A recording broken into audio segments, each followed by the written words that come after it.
Hello friends, welcome to economy shorts. आज के lecture में हम डिस्कस करने वाले हैं ट्राई पार्टी रेपो के बारे में। मैं यहाँ इसको क्यों डिस्कस कर रहा हूँ, क्योंकि रिसेंटली आरबीआई ने अपनी कुछ गाइडलाइंस लेकर के आए हैं regarding try party repo.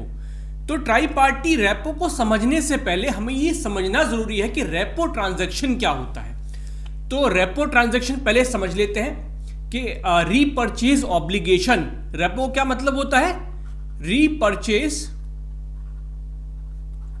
Obligation. अब सपोज कीजिए कि आप एक बोरोवर हैं और आप किसी लेंडर के पास जाते हैं और आप क्या लेकर के जाते हैं लेंडर के पास? आपके पास कोई सिक्योरिटी है। सिक्योरिटी मतलब जैसे कोई गवर्नमेंट का बॉन्ड है, ट्रेजरी बिल है, किसी कंपनी का कोई कमर्शियल बिल है, सर्टिफिकेट ऑफ डिपॉजिट है ना। तो इस तरह का कोई आप सिक्योरिटी जो है वो लेंडर के पास लेकर के जाते हैं। आप कहते हैं कि देखिए मेरे पास ये गवर्नमेंट की सिक्योरिटी है, गवर्नमेंट का बॉन्ड है, मेरे पास 100 रुपीज का, आप मुझे लोन दे दीजिए और मैं आपसे वादा करता हूं कि मैं इसको 1 महीने बाद एक स्पेसिफाइड प्राइस पर जो है आपसे इसको वापस खरीद लूंगा। तो ये क्या हुआ? रीपर्चेज। आपने एक ऑब्लिगेशन, आप ड्यूटी बाउंड है कि जो सिक्योरिटी गवर्नमेंट की आप गारंटी के तौर पर या फिर आप किसी को बेच रहे हैं, आप उसको ये प्रॉमिस कर रहे हैं कि मैं 1 महीने बाद, 15 डेज बाद या किसी भी स्पेसिफाइड टाइम पीरियड के बाद एक स्पेसिफाइड प्राइस पर आपसे वापस खरीद लूंगा। तो लेंडर बोलता है ठीक है, मैं आपको इसके बदले में कैश दे देता हूं, है ना। लेकिन आपका क्या ऑब्लिगेशन है कि आप एक स्पेसिफाइड प्राइस पर इसको वापस से खरीदोगे। तो वो स्पेसिफाइड प्राइस क्या होगा?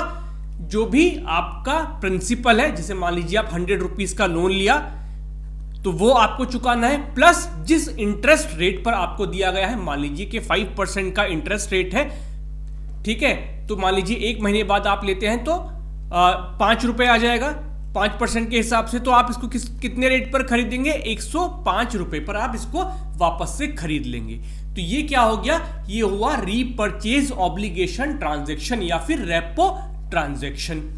तो ये कैसा है? बिल्कुल एक सिक्योर्ड लोन। जैसे आप जाते हैं बैंक में, जाते हैं, कुछ गारंटी के तौर पर रखते हैं कि देखिए मैं अपनी गाड़ी रख रहा हूं, इसके बदले में आप मुझे जो है लोन दे दीजिए। जब आप लोन चुका देते हैं तो जो है आपकी गाड़ी आपको वापस मिल जाती है। तो इसी तरह से ये रेपो ट्रांजैक्शन होती है, जहां पर आप एक गवर्नमेंट सिक्योरिटी कुछ लेकर गए, कोई सर्टिफिकेट ऑफ डिपॉजिट, किसी कंपनी का कोई बॉन्ड लेकर के गए लेंडर के पास, आपने उसको बेचा, उसके बदले में उसने आपको लोन दिया, लेकिन आपके ऊपर एक ड्यूटी है, एक ऑब्लिगेशन है कि आप कुछ टाइम बाद उसको एक स्पेसिफाइड प्राइस पर वापस से लेंडर से खरीदेंगे। और वो स्पेसिफाइड प्राइस क्या होता है? जितना आपने प्रिंसिपल लिया है प्लस उसके ऊपर जो इंटरेस्ट बनता है, उतने पैसे देकर के आप उसको वापस से उसको खरीदेंगे। तो ये हुआ आपका repo transaction. The principal plus interest combined is basically the specified price at which the borrower agreed to repurchase the securities. अब ये आपने रेपो ट्रांजैक्शन समझ लिया। तो अब बात करते हैं कि ट्राई पार्टी रेपो क्या होता है। ट्राई पार्टी रेपो का मतलब क्या है? यहां तो सिर्फ बोरोवर और लेंडर दो पार्टी थी। ट्राई पार्टी क्या होगा कि आप दोनों के बीच में एक मीडिएटर भी आ जाता है। ये मीडिएटर क्या करेगा? ये इस ट्रांजैक्शन को फैसिलिटेट करेगा। कैसे? पेमेंट एंड सेटलमेंट करने में, उसकी जो सिक्योरिटी है उसकी कस्टडी अपने पास रखेगा, या फिर किस तरह की सिक्योरिटी लेंडर को एक्सेप्ट करनी चाहिए उसमें हेल्प करेगा, कोलेटरल सिलेक्शन में। तो इस तरह के काम जो है एक थर्ड पार्टी करेगी। Collateral selection, payment and settlement, custody and management during the life of the transaction. अब आरबीआई ने गाइडलाइंस निकाली है कि जो एनबीएफसीज हैं, बैंक्स हैं या फिर और फाइनेंशियल इंस्टीट्यूशन है, वो मीडिएटर्स की तरह काम कर सकते हैं in tri party repo. Repo rate और रेपो ट्रांजैक्शन दो अलग अलग चीजें हैं। रेपो ट्रांजैक्शन जो मैंने अभी आपको समझाया, रेपो रेट क्या होता है?